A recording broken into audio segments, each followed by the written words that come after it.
estar vivo, poder respirar, ver a chuva cair, ver a planta brotar. Como é bom ver os rios com suas cascatas, poder sentir no rosto o frescor das matas. Como é bom dormir e depois acordar, com as aves cantando, com o sol a brilhar. Como é bom ser criança, estar sempre brincando, num jardim colorido e borboletas voando.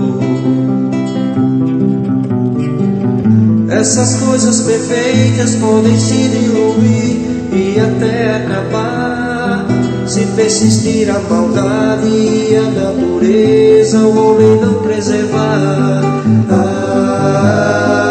São meu mãe natureza, a tua grandeza tem que continuar. Parei os perversos e ventos pelo teu salvamento, vamos trabalhar. Vejo a terra tremendo, os peixes morrendo de tsunamis no mar. O homem poluindo, a geleira subindo, ciclones no ar. Abra os olhos e veja, já está na hora do mundo acordar. Ver a revolta da terra, é a natureza que está a chorar. Vejo a terra tremendo, os peixes morrendo de tsunamis no mar. O homem poluindo, a geleira subindo, ciclones no ar. Abra os olhos e veja, já está na hora do mundo acordar. Ver a revolta da terra, é a natureza que está a chorar. A chorar.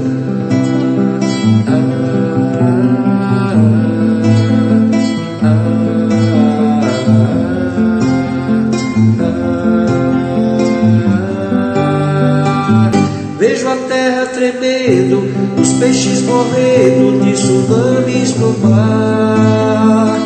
O homem poluindo, a geleira subindo, ciclones no ar. Abra os olhos e veja, já está na hora do mundo acordar.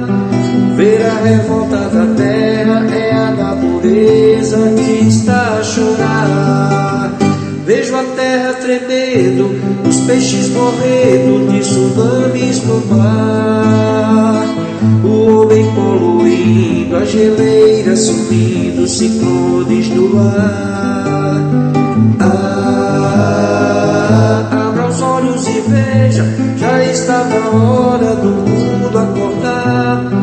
Ver a revolta da terra, é a natureza que está a chorar. A chorar.